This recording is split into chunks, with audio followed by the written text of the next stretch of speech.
When people stop talking, really bad stuff starts. When marriages stop talking, divorce happens. When civilizations stop talking, civil war ensues. When you stop having a human connection with someone you disagree with, it becomes a lot easier to want to commit violence against that group. You heard it there. Charlie Kirk really had a gift of connecting with young Americans through his podcast, through his public speaking engagements, and his signature Prove Me Wrong debates on college campuses. Take a look at this. In the age where there is such a hypersaturation of, and we've seen this, extremely polarizing, different, people are getting their news from wildly different sources. Yes. People just don't interact with the other side at all. Do you think that being an autodidact in any sense of the term is going to give you a thorough and rigorous education if you are so likely to end up sucked into these holes where you're never interacting with people who That's not my only form of learning. I meet a lot of cool people. I learn from people like you and others. I mean, I'm listening when you're talking. It's not just a shtick. You haven't won me over on any of it, but you had an opportunity to. But I'm glad you attempted to. But yeah, I mean, you learn in other ways other than just sitting in a classroom, listening to a professor drone on for 90 minutes and pretending to read his book and paying $20,000 a semester to cheat on the exam at the end of the semester. According to current projections, 1/3 of today's young Americans will never get married. The average American is having fewer children than ever before. Why? It's because for far too many, they simply can't afford them. The basic things our parents enjoyed are increasingly out of reach for Gen Z and millennials.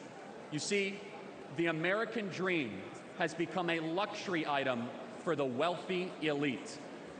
Happy countries have children.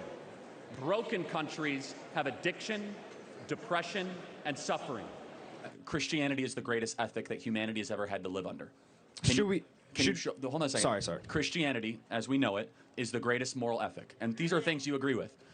Love the stranger. Help others. Have justice. Love thy neighbor. Yeah, love thy neighbor as yourself, like Leviticus 19, right? These are beautiful teachings. In fact, they're so beautiful that you think that they're common, when in reality the rest of the world doesn't always have them. Even freedom of speech and natural rights and charity to the lesser, these are all Christian values. So what I'm getting at, though, is if we remove Christian values, which you may or may not be suggesting, what do we replace them with? We should tell our young ladies that if you want to go be the CEO of a shoe company, that's fine. But do you know what's really going to matter 30 years from now? What's going to matter is whether or not you have the love of your life and you have decided to raise children. It doesn't matter how many trips to Thailand you make. It doesn't matter how many nights out at the club. What matters is what lasts. And what matters is things that are hard.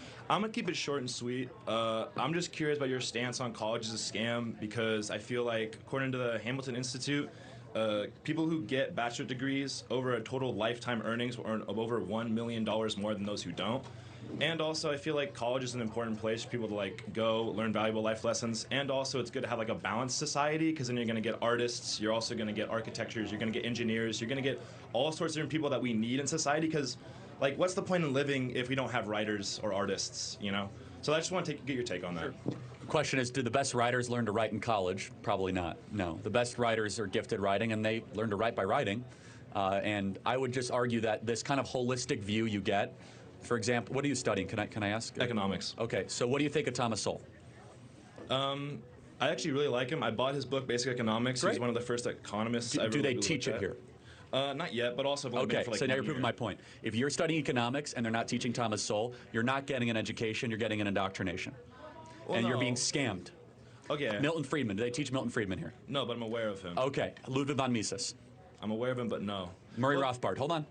No. F.A. Hayek. No. Frederick Bastiat. No. You're not getting economics education, you're getting an indoctrination. You should know every single, it's not your fault, but what you're paying for or going into debt for is not a real economic education. Those are the people that theorized about free markets, which is a legitimate school of thinking, monetarism, private property rights, and the fact that I'm not criticizing you, I'm criticizing the institution that's failing you, that you don't know what these people believe and you're not being taught that rigorously, proves my point that college is a scam.